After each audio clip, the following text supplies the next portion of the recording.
Salut à tous, j'espère que vous allez bien. On se retrouve pour une nouvelle vidéo. C'est une vidéo que je ne vous ai pas refait depuis super longtemps, à vrai dire 2 ans, donc c'est pour vous dire. Et je voulais tourner que 2 fois. Donc comme ça c'est fait. Il s'agit de la palle de mes envies. La palle de mes envies, c'est que plutôt que vous présenter en fait les livres que je compte lire au mois le mois, ce qui était en fait ma palme à l'époque, j'avais décidé de vous faire la palle de mes envies, c'est-à-dire qu'en gros, durant cette vidéo, je vous présente les romans issus de ma palle qui me font super envie, que j'ai vraiment envie de lire depuis un petit moment, et ça peut vous donner une idée des livres que je vais prochainement lire, ou alors tout simplement pour échanger, pour que vous me donniez votre avis et pour me pousser un petit peu à me lancer dedans. C'est parti, je vous présente donc 5 romans de ma palle qui me font très envie. Dans cette petite palle, il y a tout d'abord 2 suites de romans qui me tentent vraiment beaucoup. Le premier roman, d'ailleurs il n'y a vraiment pas d'ordre, mais le premier que je vous présente, il s'agit du tome 3 des Outrepasseurs, donc c'est Le Libérateur de Cindy Van Wilder, publié aux éditions Gulfstream. Cindy Van Wilder, je sais pas, c'est un rituel. En général, je lis ses romans vers Noël, et j'en lis un par an. Je sais pas pourquoi. J'ai lu tout simplement Les Héritiers, le tome 1 en 2015, il me semble. Alors celui-là, j'ai lu il y a un bon moment, et c'était vers Noël. J'ai lu le tome 2 l'année dernière vers Noël, et j'ai passé un super bon moment, parce que c'est un univers très riche, et qui m'a permis, durant une période très difficile pour moi, de me changer les idées. Et en plus de ça, on va pas se mentir, on voit le Big Ben. Londres, c'est ma ville chouchou. Donc j'ai vraiment envie de le lire. Ses couvertures sont toujours sublimes. En plus de ça, il y a le tome 4 qui est sorti, et elle a sorti d'autres romans que j'ai vraiment envie de découvrir. Donc il serait temps pour moi de finir cette saga que j'aime énormément. Je ne vais pas vous en parler en détail puisqu'il s'agit d'un 3e tome, mais sachez juste que c'est un univers qui contient des fées, mais pas des fées comme on a l'habitude de les voir en fait, pas des jolies petites fées en petit tutu très mignonnes. Non, là c'est des fées qui sont pas du tout gentilles en fait, avec un univers riche, avec des métamorphes, plein de choses. En tout cas, c'est vraiment un roman original et je vous recommande cette saga. La deuxième suite qui fait partie de ma palle et que j'ai vraiment envie de lire, terminer, mais d'un autre côté je n'ai pas envie de la terminer, ce qui fait que je me la coltine depuis plus d'1 an après sa sortie. Il s'agit de Phobos 4 de Victor Dixon aux éditions Robert Laffont dans leur collection R. Si vous ne le savez toujours pas, Phobos est une de mes sagas coup de cœur de tous les temps. Je vous avais d'ailleurs fait un book review sur le premier tome, je vous la mettrai en barre d'infos, et je pense que vous allez deviner que je vais vous faire un zoom saga dessus. Mais je veux pas finir cette saga. En fait, j'ai tellement envie de savoir ce qui va se passer, parce qu'en plus, à chaque fois que je me remets dans ce tome, je me rappelle ce qui s'est passé. C'est une saga qui est géniale, je veux dire, on a quand même des illustrations, on a plein de trucs, enfin c'est une saga, elle est juste géniale. Et du coup, j'ai vraiment envie de la finir et de savoir le fin mot de l'histoire, mais je n'ai pas envie de la finir parce que je vais être trop triste. Même si je pense sincèrement, je me connais, que je vais la relire depuis le début. En tant que grosse fan de Phobos, je n'ai pas loupé ce qui s'est passé entre les romans qui sont sortis en anglais, avec des couvertures très belles, plus la nouvelle réédition du premier tome illustré qui est très magnifique, on va pas se le cacher, qui est magnifique. Mais vu que j'ai complètement changé au niveau des dépenses des livres, pour moi je ne voulais pas l'acheter en anglais cette saga parce que l'auteur est français. Donc je n'ai pas besoin de la lire en anglais. Encore il aurait été anglais, je l'aurais acheté, parce que j'aurais voulu voir ma saga chouchoute en anglais, mais vu que là l'auteur est français, je vois pas l'intérêt en fait de l'acheter en anglais, même si les couvertures sont très belles. Et pour la réédition magnifique, vu que c'est la réédition du premier tome, c'est pareil, ça me ferait un livre de plus dans ma palle, et même si c'est un très bel objet de collection, je n'en vois pas l'utilité. Je n'aurais pas eu le premier tome, je l'aurais acheté en illustré réédité. Mais dans ces couvertures-là, ça me convient très bien. Donc je vous avoue, je ne suis plus trop une grosse acheteuse compulsive, je me suis calmée. Mais voilà, en tout cas, Phobos 4 me fait super envie. On passe maintenant à 3 romans qui n'ont rien à voir avec des suites de saga, mais des romans de ma palle qui, plusieurs fois, à chaque fois que je passe devant, j'ai envie de les lire. Tout d'abord, il y a L'homme qui murmura à l'oreille des chevaux de Nicolas Evans, publié aux éditions Pocket.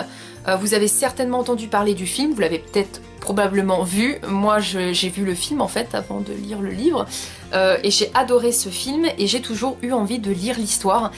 C'est vraiment un roman qui me tente parce que je sens qu'on va passer un bon moment au niveau de l'évasion, au niveau des chevaux, parce que j'ai fait de l'équitation et j'adore les chevaux, donc Ce roman me tente. Ça fait un moment que je passe devant ma palle et que je le vois et qui m'appelle, qui me dit « lis-moi, nom d'un chien ». Mais je trouve pas le temps de le lire, donc pour ceux qui ne le savent pas, en gros c'est l'histoire d'une jeune fille qui, suite à un accident grave, va perdre l'usage d'une de ses jambes. Et son cheval va faire partie de cet accident et en fait c'est vraiment une histoire qui tourne autour de la reconstruction de soi, le fait de refaire confiance à l'autre parce que le cheval a été blessé, il a peur, elle en même temps elle a peur de remonter à cheval, donc c'est vraiment une histoire très importante sur l'acceptation de ce qui est arrivé, la reconstruction, mais surtout l'évasion. Et franchement, si vous voulez lire un livre où ça vous fera du bien, je suis sûre que celui-ci il en fera partie.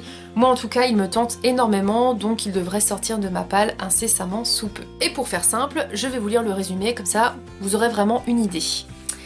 Comment réagira Annie Graves, vedette de la presse new-yorkaise, lorsque Grace, sa fille unique de 13 ans et son pur sang Pilgrim seront fauchés par un 40 tonnes sur une route verglacée?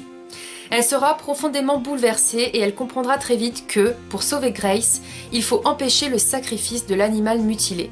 Alors, délaissant tout, elle va partir à la rencontre d'un homme qui possède un don mystérieux. C'est là-bas, dans la splendeur du Montana, que vit Tom Booker, le chuchoteur, celui qui comprend si bien les chevaux et si peu ses propres sentiments. Au moins, ça vous donne une idée de l'histoire. Un autre roman qui me tente et que j'ai d'ailleurs acheté l'année dernière, au Salon du Livre de Genève où j'ai pu rencontrer l'auteur. Il s'agit de Elia, le tome 1, La passeuse d'âme de Marie Vareille, publié aux éditions Pocket Jeunesse. Bon alors déjà on est dans le thème de l'hiver, j'ai envie de vous dire, avec la couverture, mais en fait c'est un roman qui m'intrigue depuis super longtemps. Et justement quand j'avais eu la dédicace par l'auteur, j'avais pu échanger avec elle et c'est vrai que je n'ai pas encore découvert sa plume et j'ai vraiment envie de la découvrir. Et du coup cette histoire me tente énormément puisqu'elle m'intrigue beaucoup et je vais vous lire son résumé. Les prophéties ne s'accomplissent que si quelqu'un a le courage de les réaliser. Elia est une passeuse d'âme, un être sans émotion. Elle doit exécuter ceux qui sont devenus des poids pour la société, vieux, malades, opposants.